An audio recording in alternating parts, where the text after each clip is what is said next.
It's recording time. Hello, recorders. I'm reporting to you live from Pasadena Comic-Con 2024, and I got a very amazing guest with me right now. I am here with the legendary David Kaufman. He's best known as the voice of Danny Phantom. And how you doing, sir? I am doing good. Today I am going ghost. There you go. End of interview. That's it. I'm going home now. All right, David. So we at my channel, we are fascinated by the voice actor origin story. Tell us about what were some highlights for you studying at UCLA's theater department. Oh my gosh. I grew up in the Midwest. I came out here to UCLA. I was a theater major there.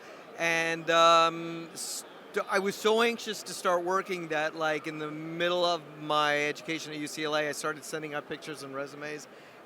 This was the old days, kids. There was no like emails. You didn't email your photo and resume to anybody. It was hand delivering them in a manila envelope. So I did that. An agent called me and said, "Come in and do a monologue." I went and did a monologue, got an agent, and there we go. That's how it happened. Yeah. And how did that all lead to you like beginning to do voiceover work? I was doing a lot of on camera. Series and guest spots. I actually my first guest spot on camera was on an episode of Little House on the Prairie, the last season of Little House on the Prairie, and I played Kyle Richards' brother. And then coincidentally, I ended up playing Kyle Richards of the Real Housewives of Beverly Hills. So she is, Kyle is doing that now, but we played brother and sister on another series called Down to Earth for about 4 years. So Kyle and I still think of each other sort of as TV brother and sister. But I was doing a lot of on camera. I was doing a lot of commercials all through the 80s, all through the 90s. And I went in for a commercial audition, and Danny Goldman was casting this commercial. And Danny Goldman was a famous casting director, but also an actor. He's in one of the opening scenes of Young Frankenstein. He's one of the medical students, so you'll recognize him from that. But I was in the office, and he said, "Hey, David, we're doing an animated Back to the Future series, and Michael J. Fox couldn't. He was super busy at the time, as he always was, as he should have been, and he couldn't do it. So Danny said, "Hey, do you want to audition for this?" And I was like, "Yeah." And he goes, "Do your best like Michael J. Fox impression." So I just try to kind of pitch my voice up a little higher and try to put a little bit of crackle into it, and whoa, Doc. And and then all of a sudden I was doing like this kind of a voice, and they were like, "No, that's great, that's great, that's great, that's great for Marty." So I ended up booking that and did the Back to the Future, the animated series, for 2 seasons, and that's what led me into animation work. I had such a great time doing it, and started getting more animation auditions and work because of that. Yeah, man, that is just all inspiring. And also, like, piggybacking off of, like, doing an impression of Michael J. Fox, did you watch, like, Back to the Future or Family Ties, like, on repeat in order to capture his essence? I kind of always sort of, I think, this is what people tell me anyway.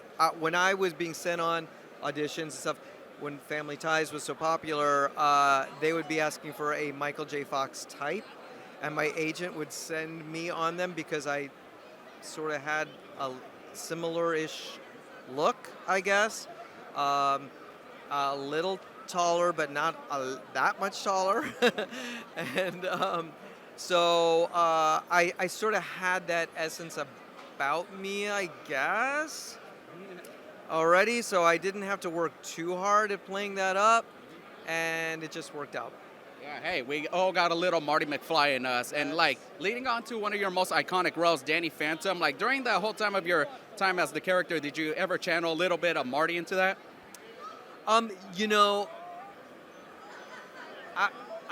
The characters I have done animation-wise that have been the most, popular, Danny Phantom, Marty McFly, the animated series Back to the Future, Jimmy Olsen of Superman, A lot of them have sort of somewhat of a similar vibe. I mean, you can hear each other in them. There's different attitudes and different feelings, and there's definitely a lot of different nuances with them.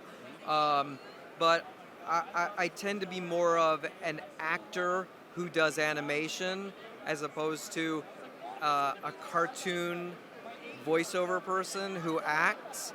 You know, I was definitely more of like an actor who did animation. So I would put more of my work as an actor into it as opposed to trying to change my voice really per se. That's just who I am.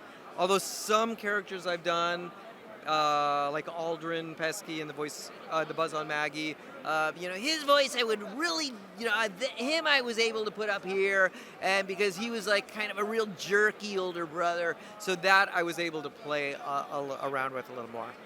Yeah, it's really great that you share about the nuance of the characters. That it's not just about doing funny voices as being a voice actor. Like you yourself, you actually teach acting. Like, how's your own experience of been teaching the next generation of actors?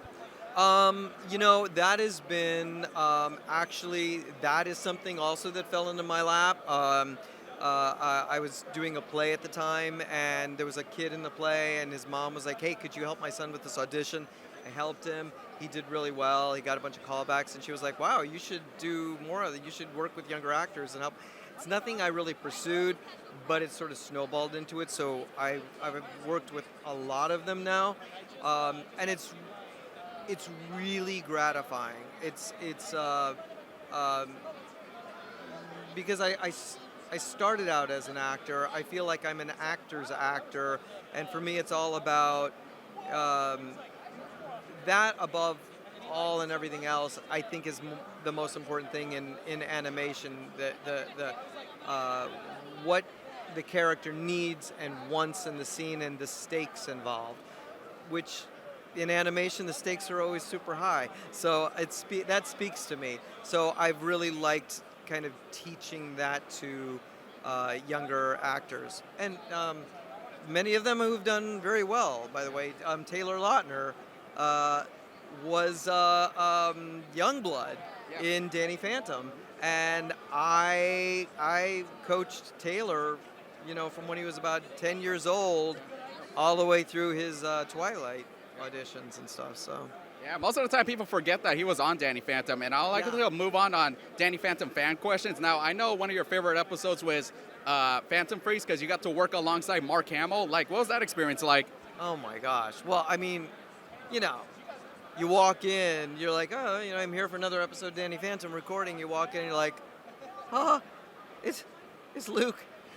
Luke is sitting right in front of me. And I hate to say Luke Skywalker. I mean, he was Luke Skywalker. But Mark Hamill, the best. I mean, he's a great guy, so generous, funny, just a regular, great guy.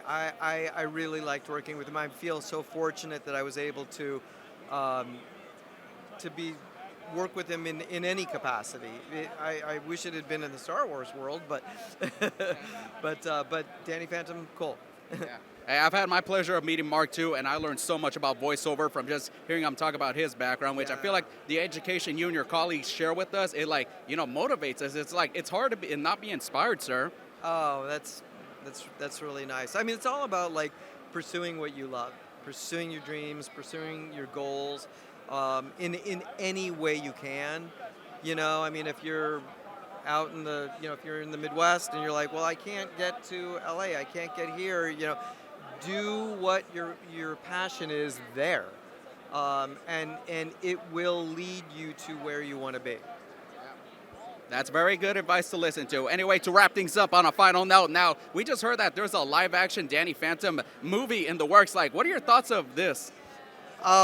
Is it true? I don't know. I've been hearing this, and I had heard this like in the years past, and it never really seemed to happen. But this time, I'm starting to see like actual, legitimate news articles saying this. So I don't know. I maybe.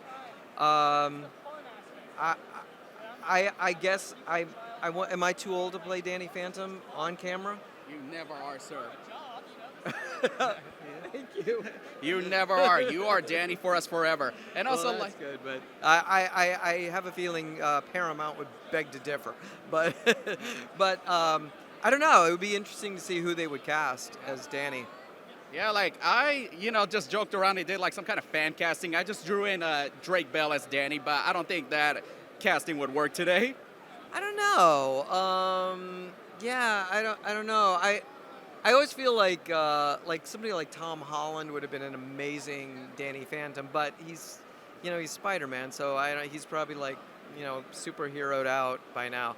I don't know. I have to think about that. Yeah. Anyway, that's all the time we have, recorders. Thank you so much, David, for your time. Where can people follow you on your social media?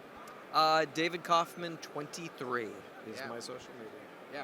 Thank you so much for tuning in, recorders. Please hit that subscribe button, comment down below, give me a like, and catch you next time.